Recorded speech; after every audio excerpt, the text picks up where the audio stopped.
I want to tell you a story today, probably my favorite story in the Bible. It's a story about a man that I've obviously never met before, but that I feel like I know really, really well. His name is Mephibosheth. He was the son of King Jonathan and the grandson of Saul. And for those who don't know, King Jonathan was best friends with David, who killed Goliath. They were so close that the Bible actually says that they were closer than brothers. And they were friends even though Saul and David were enemies. Saul hated David. He tried to kill him on multiple occasions. And they fought each other for many years. And unfortunately, their rivalry ended with Saul and Jonathan dying in a very gruesome battle. The death of Saul and Jonathan sent shockwaves of sadness and grief throughout the whole country. People were in panic and in distress, but at the same time there are a lot of people who wanted to use this opportunity to steal the kingdom and take it as their own. And because of that, there were riots that broke out. Now at this point, young Mephibosheth was probably like 5 years old, and the lady who was taking care of Mephibosheth, she wanted to get him out of the chaos to keep him safe. And so she tried to escape the palace with him, but when she ran, she slipped and fell, and Mephibosheth broke both his legs. These days, if you break a leg, or if you break your arm, it heals, you get better. But back then, it meant that Mephibosheth would never be able to walk again. The Bible doesn't say much more about his young life than this, but we can assume that life was not easy for him.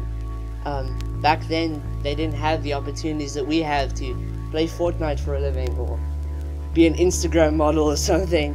You worked on your own 2 feet with your own 2 hands, and if you didn't work, you didn't eat.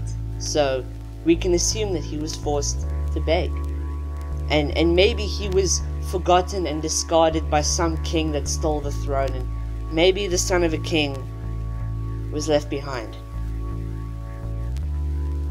Now many years later, David becomes king, finally, as all the prophecies foretold.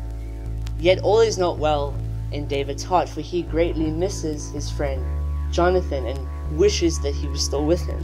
And so he calls in the servant from Saul's house that knew the family very well, and so he asks him if there's anyone of Jonathan's family still alive, anyone that he could love and bless. And so the servant goes, "There is this one named Mephibosheth. He is lame in both legs." And David says, "Well, go find him. Wherever he is, bring him back." And they look for him, and they find him in this town named Lodabar, on the other side of the country, actually on the other side of the Jordan River. And the name Lodabar actually means no place or nowhere. And what's also really interesting is that the name Mephibosheth means from the mouth of shame. So the king, the son of a king, ended up a forgotten man in a forgotten place. Despite that, they found him, they brought him back, dressed him up, sat him at the king's table of all places. And David makes this big declaration that for the rest of Mephibosheth's life, he will sit at the king's table and he will be taken care of. In fact, David actually promises that everything that Saul left behind now belongs to Mephibosheth. In a moment, his life was turned around for the better. Now I can identify with Mephibosheth. I am also a broken and bleeding man. I was born with a condition that left my body half as strong as it should be.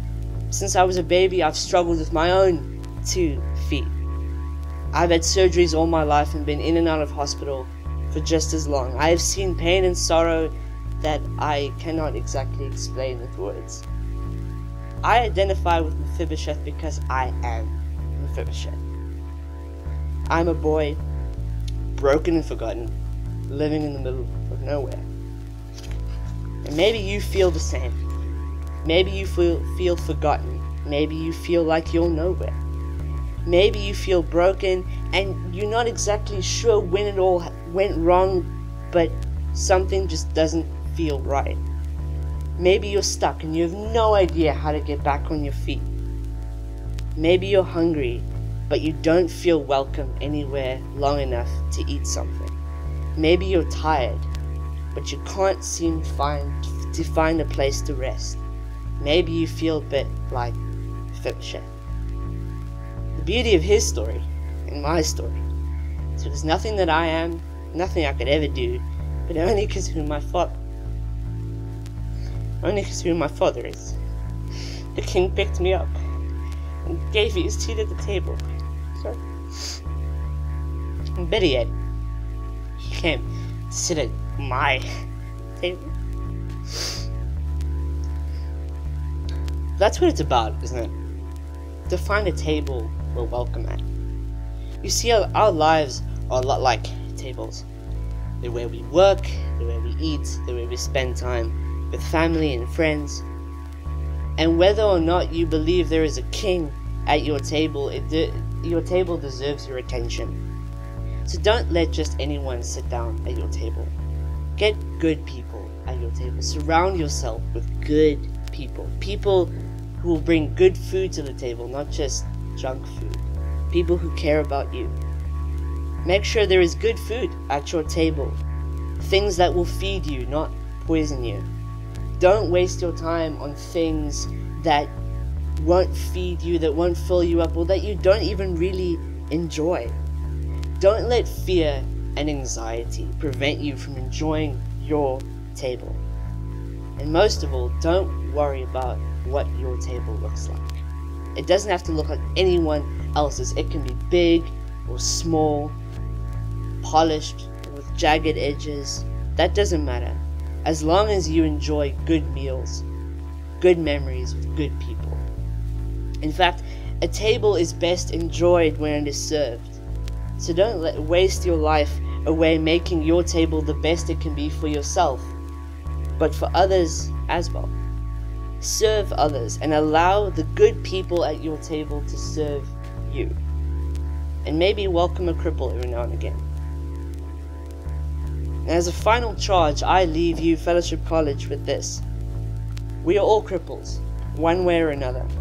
We can try to make things the best that they can be, make our tables the best that it can be for ourselves and maybe even for other people. Yet there is a king. There is a king who desires to be at your table, who desires for you to be at his table, and his table, said, never runs dry. In fact, he desires for you to feel safe again. He wants to take you from this place of nowhere and put you somewhere, to pick you up from the floor and help you to stand. Hear his knock on the door today and answer him, and do not dare to leave a hungry man waiting.